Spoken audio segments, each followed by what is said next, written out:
Hello everyone. अपने last video में हमने डिस्कस किया था हैप्पी हार्मोन्स के बारे में कि ये किस तरह से हमारी बॉडी को हैप्पी रखने में हेल्प करते हैं।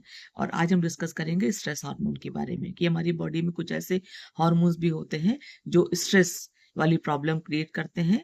तो ये स्ट्रेस हार्मोन्स क्या हैं? ये शरीर को तनाव, डर या चिंता या किसी भी आपातकालीन स्थिति यानी कि कोई भी इमरजेंसी कंडीशन से निपटने के लिए तैयार करते हैं। थोड़ी बहुत मात्रा में तो इस हार्मोन का बनना ठीक है और जरूरी भी होता है, क्योंकि ये हमको जो भी इस तरह की इमरजेंसी कंडीशंस होती है उसमें एक डिसीजन लेने के लिए प्रेरित करते हैं। लेकिन अगर इनका लेवल बराबर बढ़ा रहे तो ये शरीर को नुकसान भी पहुंचाते हैं। तो ये 3 तरह के होते हैं मेनली। इनमें कॉर्टिसोल, एड्रेनालिन और नॉर एड्रेनालिन। तो नंबर 1 पे आता है कॉर्टिसोल। तो ये कॉर्टिसोल को मेन हम लोग स्ट्रेस हार्मोन कहा जाता है।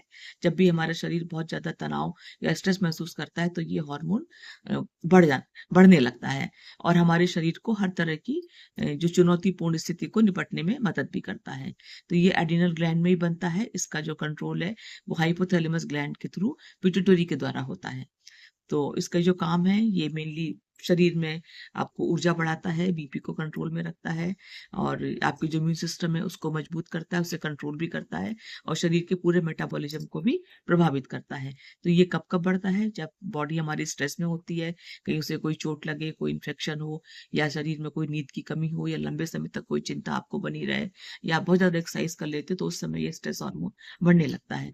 और थोड़ा बहुत तो बड़ी ठीक है, लेकिन अगर ज्यादा समय तक ये बढ़ा रहता है तो इससे आपका वेट बढ़ने लगता है, जो कि लोअर एब्डोमेन में ज़्यादा शो होता है। बीपी बढ़ने लगता है, शुगर का खतरा बढ़ जाता है और आपकी जो बोन्स और जो मसल्स है वो वीक होने लगती हैं और बार-बार इन्फेक्शन के चांसेस ज़्यादा होने लगते हैं। ज़्यादा स्ट्रेस से देखा होगा आपने कि नींद भी नहीं आती है और हमेशा एक चिंता बनी रहती है और फीमेल में ये पीरियड को इरेगुलर करता है, यानी कि पीरियड की गड़बड़ी भी शुरू होने लगती है। और नंबर 2 पे आता है एड्रेनालिन। एड्रेनालिन को फाइट या फ्लाइट मोड का हार्मोन कहते हैं कि या तो करो या मरो। क्योंकि अचानक से जो भी इमरजेंसी कंडीशन है, अचानक से जो भी तनाव आपकी बॉडी में आता है उसको ये कंट्रोल करता है। तो ये कैसे कहाँ बनता तो ये वही एड्रिनल ग्लैंड में ही बनते हैं। और इसका काम जो है जो हार्ट बीट को बहुत तेज हो जाती है, बीपी बढ़ने लगता है और कभी कभी आपने देखा होगा कि जब ज्यादा आप स्ट्रेस में होते हो तो आपको सांस लेने में दिक्कत होती है और आपका जो अलर्टनेस का जो मोड है वो भी बढ़ जाता है। तो इसके जब ये बढ़ेगा तो उस समय पेशेंट को अगर ये बराबर बढ़ता रहे आपका और तो उस समय कभी-कभी देखा होगा आपने बहुत ज़्यादा घबराहट महसूस होती है, हाथ-पैर काँपने लगते हैं, पसीना आने लगता है और दिल की धड़कन कभी-कभी बहुत ज़्यादा हो जाती है और साथ में आपको अनईज़ीनेस भी फ़ील होती है। तो नंबर 3 पे आता है नॉरएड्रेनालिन। तो ये भी एक तरह का स्ट्रेस हार्मोन है जो कि एक न्यूरोट्रांसमीटर के रूप में काम करता है। इसका भी काम आपका ध्यान और अलर्टनेस बढ़ाना है। बीपी भी ये बनाए रखता है और शरीर को किसी भी तरह के स्ट्रेस या इमरजेंसी के लिए तैयार करता है। तो जब बॉडी में स्ट्रेस होता है तो हमारी बॉडी क्या-क्या रिएक्शन देती है। तो जैसे ही हमारी बॉडी में कुछ इस तरह के इमरजेंसी कंडीशंस आती हैं, ये तो हमारा शरीर अलर्ट मोड में आ जाता है। तो ये मस्तिष्क जो है इसको हाइपोथैलेमस को एक्टिव हो जाता है। इसको ये पिट्यूटरी ग्लैंड को सिग्नल भेजता है तो वो एड्रिनल ग्लैंड को स्टिमुलेट करती है इन हार्मोन को सीक्रेट करने के लिए और हमारा शरीर किसी भी खतरे को निपटने के लिए तैयार हो जाता है।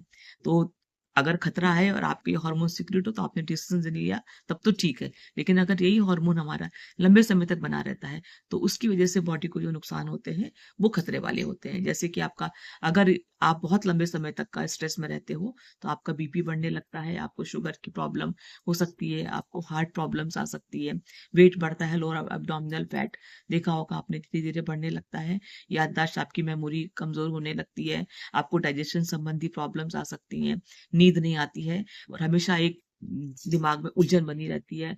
और फीमेल में अगर स्ट्रेस हार्मोन बहुत ज़्यादा बढ़ता है तो पीरियड से संबंधित समस्याएँ पैदा करता है, जो कि बाद में पीसीओडी का कारण बनते हैं और और यही चीज़ आपको फीमेल में इनफर्टिलिटी को भी प्रभावित करती है। तो स्ट्रेस हार्मोन को कंट्रोल करने के लिए हमें क्या करना चाहिए? इसमें भी वही आप प्रतिदिन आधा पौन घंटे की एक्सरसाइज करें रेगुलर और 7 से 8 घंटे की अच्छी नींद लें, अपना योग, प्राणायाम पे ध्यान दें, संतुलित आहार ज़रूरी, इसमें फल, सब्जियाँ, साबुत अनाज और प्रोटीन होना चाहिए।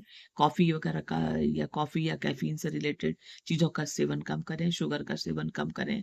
अपने परिवार और अपने दोस्तों के साथ में समय बिताएँ ताकि आपका माइंड थोड़ा शांत रह सके। अपने शौक पूरे करिए, अपनी एक हॉबी बनाइए। जब भी कभी आप स्ट्रेस के मूड में हो तो आप अपनी हॉबी के थ्रू अपने ध्यान को डाइवर्ट कर सकते हो या अपने अपने इस जो भी इस तरह के टाइम को आसानी से आप निकाल सकते हो। और कुछ समय आपको नेचर के साथ भी बिताना चाहिए। आप नेचर के कांटेक्ट में रहिए और एंजॉय करिए और प्राणायाम से इसमें बहुत हेल्प मिलती है, तो कोशिश करें कि प्राणायाम वाला कोई ना कोई एक्सरसाइज आप जरूर करें। तो आज तो था स्ट्रेस हार्मोन के बारे में, नेक्स्ट डिस्कस करते हैं किसी और हार्मोन के बारे में। Thank you.